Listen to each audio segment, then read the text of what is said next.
안녕하세요. 오늘 저희가 함께 분석해 볼 자료는 포커 전략에 관한 유튜브 영상입니다. 많은 분들이 포커하면 뭐 심리전이나 과감한 허세, 블러핑 이런 걸 떠올리시지만요. 사실 그 밑바탕에는 아주 중요한 수학적 원리가 깔려 있다는 점 알고 계셨나요? 네, 그렇습니다. 실제로 그 정상급 프로 포커 플레이어들은 이 수학적 원리를 정말 깊이 이해하고 이걸 게임 운영의 핵심 도구로 사용합니다. 도구요? 네. 오늘 이 영상을 통해서 프로들이 당연하게 여기는 포커의 핵심 수학 개념들, 이걸 하나하나 좀 살펴볼 텐데요. 단순히 뭐 공식만 나열하는 게 아니라 이 지식이 어떻게 당신의 실제 게임 플레이를 더 날카롭게 만들 수 있는지, 그리고 또 승률을 높이는데 어떻게 기여하는지 그 본질을 함께 탐구해 보겠습니다. 오, 흥미로운데요. 그럼 바로 본론으로 들어가 볼까요? 이 영상에서는 포커 수학의 뭐랄까 5가지 기둥이라고 할 만한 개념을 소개하고 있더라고요. 네, 그렇죠. 바로 파도즈, 손익분기점 비율, 자동 수익, 콤보와 블로커, 그리고 기대값, EV 이렇게 5가지인데요. 첫 번째 개념, 파도즈부터 시작해보죠. 이건 포커 좀 파보셨다면 들어봤을 만한 용어죠. 네, 가장 기본적이면서도 아주 중요한 개념 중 하나입니다.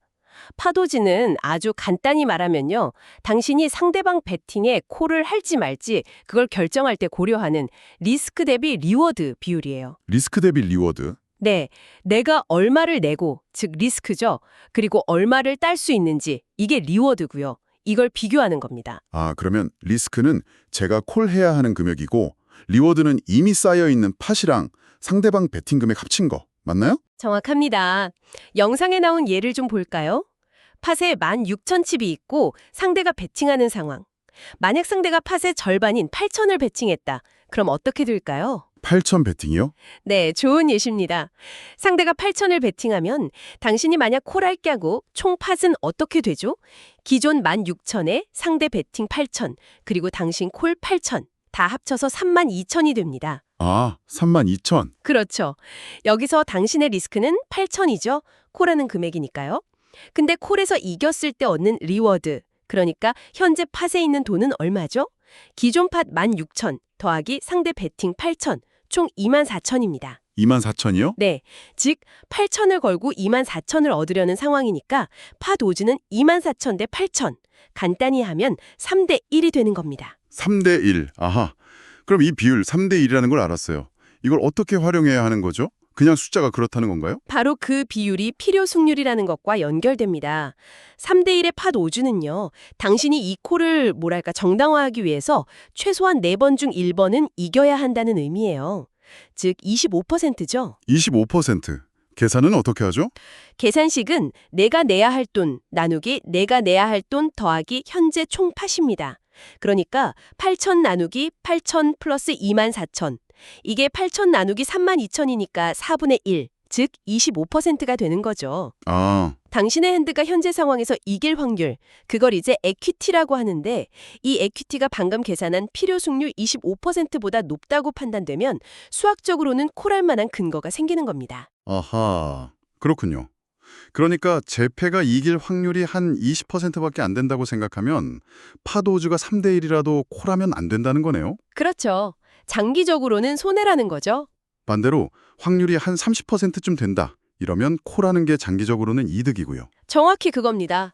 그리고 상대 배팅 사이즈가 커질수록 예를 들어 팟 크기만큼 배팅한다면 당신에게 요구되는 그 필요 승률은 더 높아지겠죠. 네, 당연하겠네요. 반대로 아주 작은 배팅이라면 훨씬 낮은 승률만으로도 콜을 정당화할 수 있고요.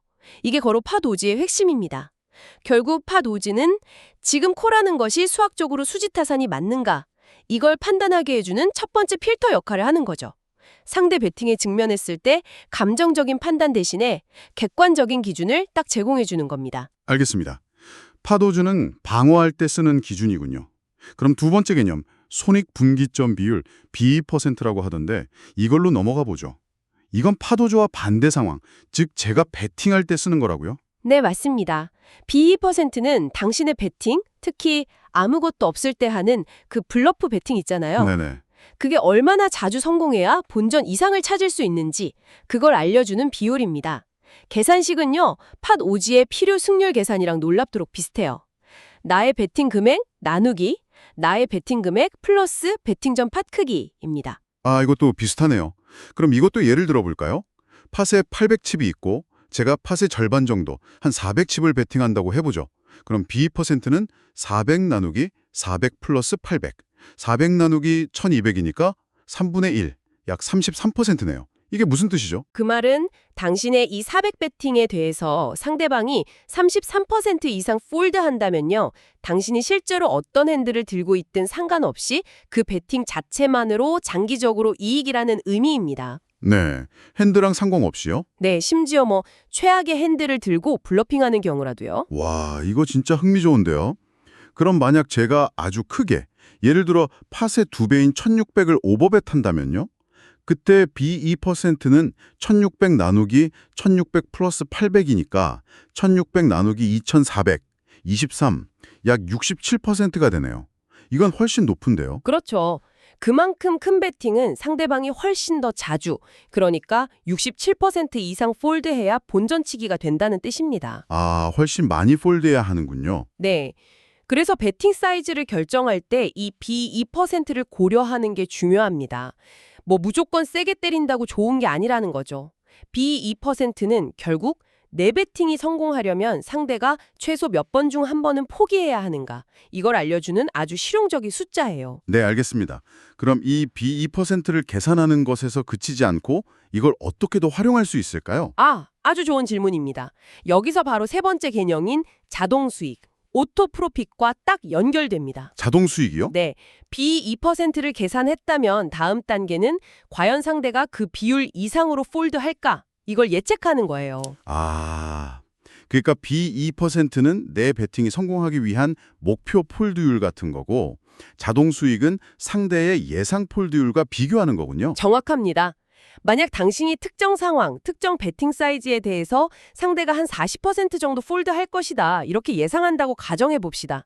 아까 계산한 410 베팅이 있었죠. B2%가 33%였고요. 네, 33%. 이 경우 상업의 예상 폴드율 40%가 B2%, 33%보다 높죠.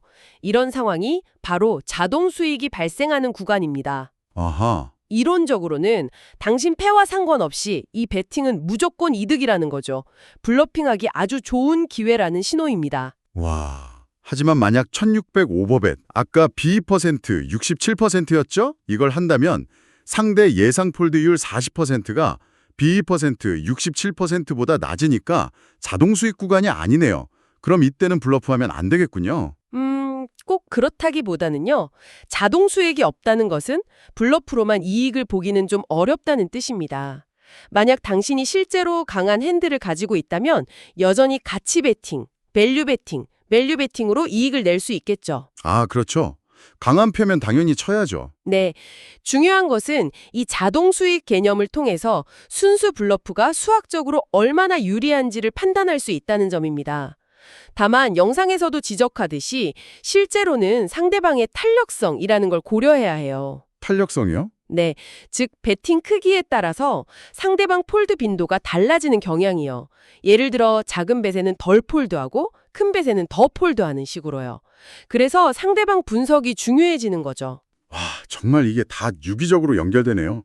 팟 오즈는 방어할 때, B%와 자동 수익은 공격, 특히 블러프할 때 쓰는 수학적 도구군요. 좋습니다. 이제 네 번째, 콤보와 블러커스로 가볼까요? 이건 좀 저도 약간 생소하게 들리는데요. 네, 이건 상대방이 어떤 핸들을 가지고 있을지 추론하는 데 사용되는 좀 더 세련된 방법이라고 할 수 있습니다. 콤보는 특정 핸드가 만들어질 수 있는 조합의 가지수를 의미해요. 예를 들어서 포켓 에이스, AA 있잖아요. 네, 최고의 핸드죠. 그렇죠. 그건 총 6가지 조합, 즉 6콤보가 가능합니다. 스페이드 A, 하트 A, 스페이드 A, 다이아 A, 이런 식으로요. 6가지 경우가 있군요. 그럼 블로커는 뭔가요? 블로커는 당신이 들고 있는 카드나 혹은 보드에 깔린 카드가 상대방이 특정 콤보를 가지는 것을 막는 효과를 말합니다. 막는 효과요? 네. 예를 들어 당신이 스페이드 에이스를 들고 있다고 쳐보죠. 그러면 상대방은 스페이드 에이스가 포함된 모든 핸드 조합, 예를 들면 포켓 에이스 중에서도 ASR, ASD, ASC 이 세 가지 콤보는 절대 가질 수 없게 됩니다. 당신의 그 에이스 카드가 그 콤보들을 차단한 거죠. 아하. 그러니까 내 손패나 보드에 깔린 카드를 보고 상대방이 가질 수 있는 강한 핸드의 가짓수를 줄여나가는 거군요. 이걸 실전에서 어떻게 활용하나요?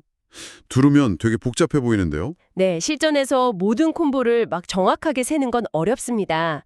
하지만 프로들은 중요한 상황에서 상대방이 가질 수 있는 가장 강한 핸드, 소위 너츠 핸드나 아니면 아주 강한 핸드들, 그런 것들의 대략적인 콤보 수를 파악하려고 노력해요. 대략적으로요? 네, 만약 당신의 핸드나 보드 카드가 상대의 핵심적인 강한 핸드 콤보들을 많이 차단하고 있다면, 즉 당신에게 중요한 블로커가 있다면 상대가 실제로 그런 강한 핸드를 가졌을 확률은 생각보다 낮아지는 거죠. 그렇다면 그건 혹시 블로프를 하기에 더 좋은 상황이라는 뜻이 될 수도 있겠네요.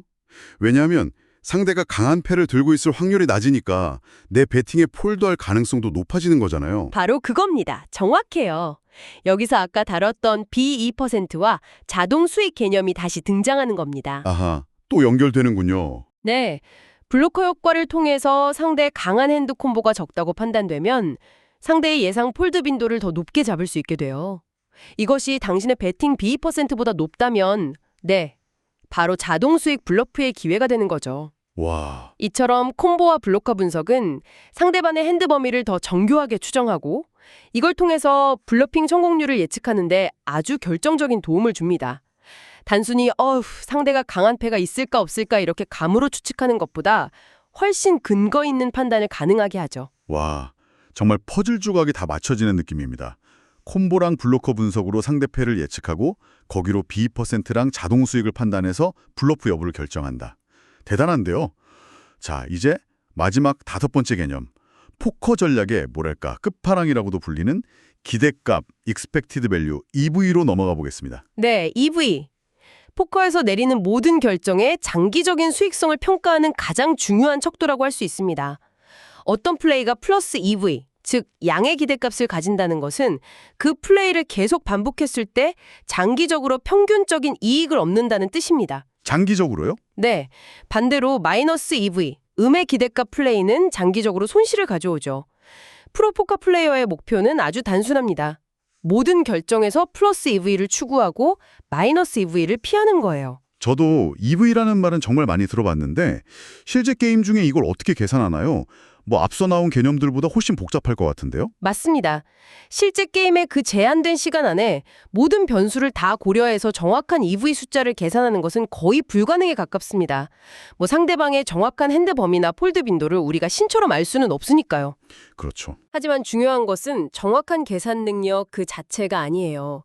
EV의 기본 원리를 이해하고 특정 플레이가 대략 플러스 EV일지 마이너스 EV일지 직관적으로 판단하는 능력, 그걸 기르는 것입니다. 영상에 나온 EV 계산 예시가 되게 흥미롭던데요. 리버에서 좀 애매한 세컨드 페어를 들고 있었는데 상대 배팅에 직면했을 때 블러프 올인을 하는 시나리오였죠. 근데 상대방이 폴드 빈도에 대한 가정을 좀 다르게 하니까 결과가 완전히 뒤바뀌더라고요. 네, 그 예시가 EV의 핵심을 아주 잘 보여줍니다. EV 계산의 기본 골자는 이길 확률 곱하기 이겼을 때 얻는 총액 빼기 질 확률 곱하기 졌을 때 잃는 총액 이거거든요. 네. 영상에서는 두 가지 가정을 비교했죠. 첫 번째 가정은 상대가 탑 페어 이상일 때만 콜하고 나머지는 41% 폴드한다. 이 경우에는 블러프 올인의 EV가 음수 마이너스 435달러로 계산됐습니다. 즉 장기적으로 손해보는 플레이라는 거죠. 아, 손해군요. 근데 두 번째 가정, 상대가 투페어 이상일 때만 콜하고 나머지는 75%나 폴드한다. 이러면 블러프 올인의 EV가 양수 플러스 75달러로 계산됐습니다. 즉 장기적으로 이득이 되는 플레이라는 겁니다. 와, 상대가 얼마나 폴드할지에 대한 예측이 41%에서 75%로 바뀌었을 뿐인데 최악의 결정이 갑자기 최고의 결정으로 바뀌는 거네요. 그만큼 상대방을 정확히 읽는 게 정말 중요하다는 거군요. 바로 그 점입니다. EV 계산 자체보다도 어떤 요소들이 EV에 영향을 미치는지 이해하는 것이 핵심이에요. 상대의 폴드 빈도, 상대의 콜링 레인지, 그러니까 어떤 핸드로 콜할지, 그리고 팟 사이즈 같은 것들이 전부 EV에 영향을 주죠. 네. 프로들은 수많은 경험과 또 게임 후 복귀를 통해서 이런 요소들을 종합적으로 고려해서 이 상황에서 이 플레이가 장기적으로 돈이 될까 안 될까 이걸 빠르게 판단하는 감각을 연마하는 겁니다. 숫자를 외우는 게 아니라 상황을 읽는 능력을 키우는 거죠. 자, 오늘 저희가 살펴본 포커 수학의 핵심 개념 5가지, 파도즈, 손익분기점 비율, B2%, 자동 수익, 콤보와 블로커, 그리고 기대값, EV. 이게 정말 모든 것이 결국 하나로 쭉 이어져 있네요. 그렇습니다. 파도주로 방어적인 콜 결정을 수학적으로 판단하고 또 B2%와 자동 수익, 콤보 블로커 분석을 활용해서 공격적인 베팅과 블러프의 수익성을 예측하고요. 그리고 궁극적으로는 모든 플레이를 플러스 EV라는 장기적인 관점에서 평가하는 것. 네. 이것이 바로 감이나 운에 의존하는 플레이를 넘어서 꾸준히 이기는 포커 플레이어가 되기 위한 핵심적인 사고방식입니다. 이 개념들을 이해하고 꾸준히 적용하려고 노력한다면 분명 당신의 게임은 한 단계 발전할 수 있을 겁니다. 오늘 포커의 수학적 측면을 이렇게 깊게 파고들어 보니 정말 새롭고 흥미로웠습니다. 이게 단순히 운 게임이 아니라 정말 정교한 전략 게임이라는 게 막 느껴지네요. 이 지식들이 다음번 당신의 포커 게임에 신선한 시각과 또 강력한 무기가 되어주길 바랍니다. 마지막으로 당신에게 한 가지 질문을 던지면서 마무리하고 싶습니다. 오늘 당신은 이 중요한 수학적 개념들을 배웠습니다. 그렇다면 당신과 함께 테이블에 앉아있는 상대방은 이 개념들을 얼마나 알고 있을까요? 혹시 전혀 모르고 있을 수도 있지 않을까요? 상대방의 수학적 이해 수준을 파악하는 것이 당신의 전략을 어떻게 바꿀 수 있을지 다음 게임에서 한번 깊이 생각해 보시는 것은 어떨까요? 이것 또한 당신의 EV를 높이는 중요한 요소가 될 수 있습니다.